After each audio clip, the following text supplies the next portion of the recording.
Today on the Transplant Helper, I want to share with you 4 things I really think you ought to consider before making the decision to quote-unquote have your blood work and testing done locally as opposed to going back to your transplant center for basically everything. Stay tuned. Hit the subscribe button and the bell notification to become part of the Transplant Helper community. Hey folks, welcome back to Transplant Helper again today. My name is Jim Burrell, and before we get into the video, let me ask you, if you will, please do me a humongous favor. And if you're not already a current subscriber to this channel, go ahead and hit the big subscribe button beneath this video. Have that thing to turn gray, and maybe even hit the bell notification all beside that, so that every time I put out brand new content, which is set up to advocate, educate, and motivate you as a fellow transplant patient, you'll be notified of that. And those videos typically come out on Tuesdays and Thursdays, sometime around 4 p.m. Central. Thank you in advance for doing that. But with that being said, I know it is the case that many of us right now currently, and have for a number of years, have had to make the decision to travel long distances in order to receive the gift of life. Some have even had to travel as far as all the way across the country, just simply to be listed and get that gift of life. Oftentimes that comes down to our need, to our special situations, maybe some difficulties or some risks that the more local transplant centers can't or unwilling to handle. And then other times it comes down to us just simply saying, hey, that transplant center out there in California or in New York or in Denver or wherever, they have such high statistics as far as success rate in doing my type of transplant. That's where I want to go. And I totally understand that reasoning. I totally understand wanting to do that. I was personally blessed in that my transplant center, UAB Hospital, that's just about an hour and 15 minutes from here, has a very high success rate, and as a matter of fact, had been my providers my entire life. So my relationship with them was such that it was simple. I knew I was going to UAB when that transplant need arose. But that can make things fairly complicated, particularly after transplant, when for a long period of time, you're needing to go in on a very consistent and regular basis for blood work, in my case, heart-related echoes, EKGs, echocardiograms, x-rays, all this stuff that they do, specially do for my case and for my care. And it can get extremely overwhelming and at least inconvenient to have to drive that hour and 15 minutes over there, spend all day in the clinics, and then drive that hour and 15 minutes back. Honestly, most time, even now, 8 years post, I'm just wiped whenever that happens. So I have been tempted with the idea, and perhaps many of you have, or maybe some of you have done so, to try to get more of my testing, more of my blood work, blood draws and such done locally, maybe in a doctor's office, maybe at a local hospital, maybe just a lab type situation like LabCorp or something, to try to get those things done locally in order to take away some of that inconvenience and to try to make things more feasible and easier to get done. But as I've thought that through personally, and I've tried to share this with others and help them with that decision, I believe there are at least 4 things you need to consider strongly before making the decision to quote unquote go local with those tests, procedures, and blood draws even. So let me share those with you today. Number 1, you need to ask yourself a simple question, and that is, can these things be done accurately?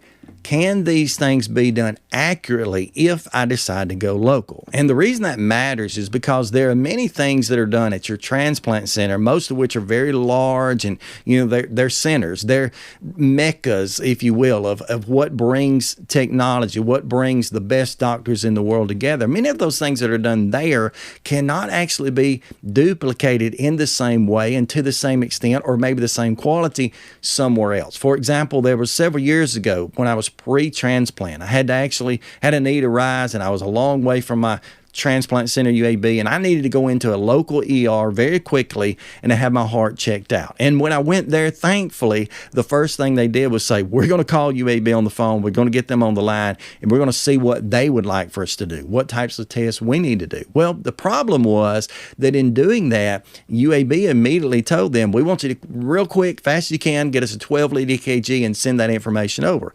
Well, that local emergency room back then didn't even have a 12-lead EKG system in the whole hospital. They had a 4-lead available, and that just wasn't accurate enough for what they needed to see. So that was problematic. And in essence, and eventually I had to be transferred by ambulance over to UAB to get that done. And so accuracy matters. And you say, well, that doesn't matter as much when you're talking about something like, say, simple blood work, right? Well, it can, because when it comes to simple, quote unquote, blood work, you need those things to be accurate as well. And particularly when it comes to follow-up visits, say, for example, for a heart transplant recipient, you need to have your Prograf / tacrolimus or Suremus or Myfortic or mycophenolate or other medication levels checked. You need those things to be done extremely accurately, because your entire care plan sometimes is balanced on that. Your potential for going into rejection is oftentimes balanced on those levels being just in a real precise place, not too high, not too low, but just right.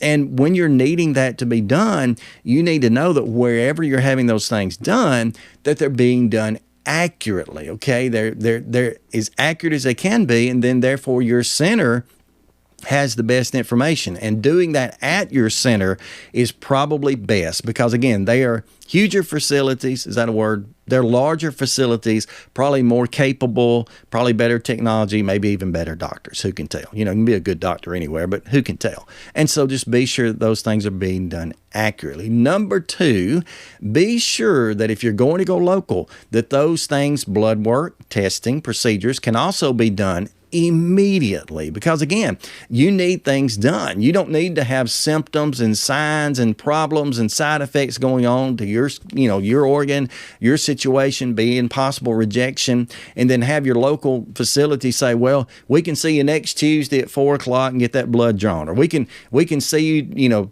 a week and a half from now into the local cardiology or whatever organ office it is. We can see you there next week and we'll get that checked out. No, you need to go to a place which typically is going to be your transplant center of the origination of this organ. You need to go there, because if they're like UAB is, I know not all are, but if they're like UAB, they will see you immediately. I've never called UAB Hospital, got in touch with my coordinator.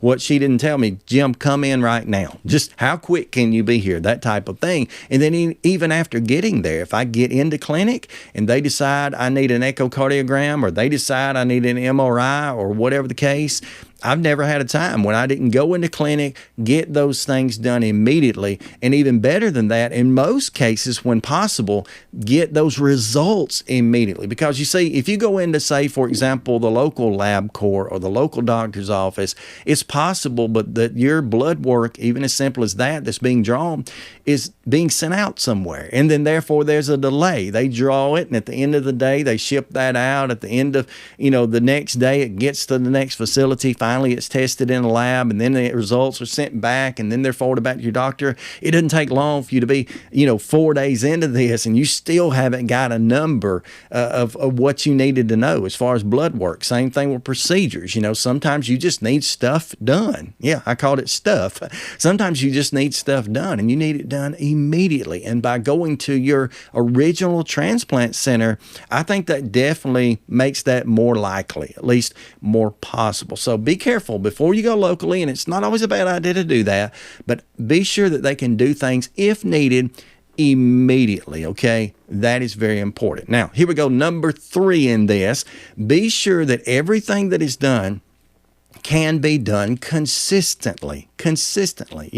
I know it's an aggravation. I know it's an inconvenience to drive back and forth to your transplant center. Again, I drive an hour and 15 minutes. That amounts to, 2.5 hours.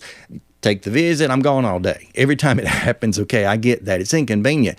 But what we run into as transplant patients, because there's such a need for accuracy and immediacy, we've got to ask ourselves the personal question, can these things be done consistently, okay? Because if it's the case that you don't believe that you can consistently, say, for example, in the beginning, go back to that center, that long drive. Some people drive 4 or 5 hours, even if they call it a local center.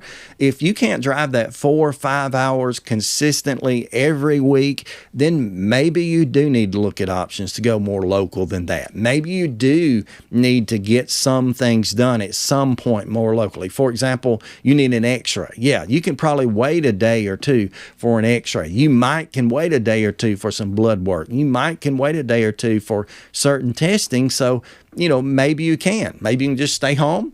go to the local, doctor, go to the local hospital, get those tests done or blood work done or whatever. Maybe you can. But you've got to decide if you're going to make the choice like I did to go back to your transplant center.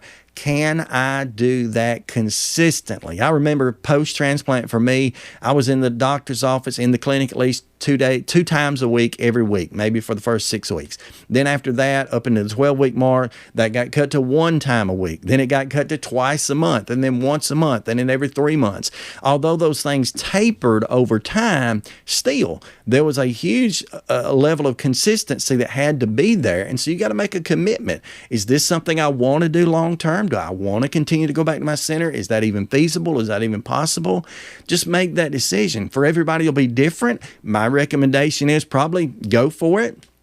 Just make the decision to be consistent in that for a while, at least for that first year, at least till you're kind of, as we would say, out of the woods or out of the hardest part of this. But you need to know that that is a part of it. So not only accurately, not only immediately, not only consistently, but here's the last one, and this is where you really have to consider this for yourself. Can you have those things done safely? Is it safe for you to travel? Okay. Now, I know that even in the beginning for me, traveling an hour and 15 minutes, which is kind of to me nowadays, no big whoop. But I know even in the beginning, traveling an hour and 15 minutes and still does, it took a huge toll out of me. If I had to go into clinic, say on Tuesday, which typically mine were on Tuesdays and Thursdays, if I went on Tuesday, it was a struggle to get there. I had to have a driver, obviously, in the beginning. I had to have someone to be there with me. I had someone to get me back home. I had someone to watch me after the fact and all. And I had to really think about, is this actually safe for me to do? Is it actually something safe? Because, for me, it wasn't really a safety issue. I just felt like pure teetotal trash afterward. But if it had been a safety issue, if riding in a vehicle for a long period of time or, being stagnant for a time was not something that's really safe, then maybe a more local option could be taken view of. You got to consider the safety in this. And if you're one of those people that's, in a far worse situation than I was, where you're driving 4 or 5 hours one way to go back to your transplant center to have this done, it may not be the safest bet. You need to sit down with your team, take their advice, gather some information, make that determination together. But you got to decide, is this actually safe to do? Okay, so again, these 4 things, numbering them out. Number 1, can it be done accurately? Can it be done immediately? Can it be done consistently? And then most important, can it be done safely? If you're making that choice to go back to your transplant center, can it be done safely? And if you're making the decision like I have even 8 years out to continue to travel to mine, can these things be the case? And I'll tell you, for me, they are. They are the case for me, and I'm happy for that, but not everybody's in that position. So just think these things out. Again, there's no right or wrong necessarily here. Take the advice of your team. Take the advice of your family members, because they're the ones that are probably going to be helping you to make this possible either way. But sit down and make these considerations, and I think you'll do so much better. Thank you so much for joining me, people. I love you so much. I'm glad that you sat down with me today. Probably spent, or maybe you might say wasted, a little bit of time with me today, but I've enjoyed it. So I want to encourage each and every one of you, please stay stronger, friends.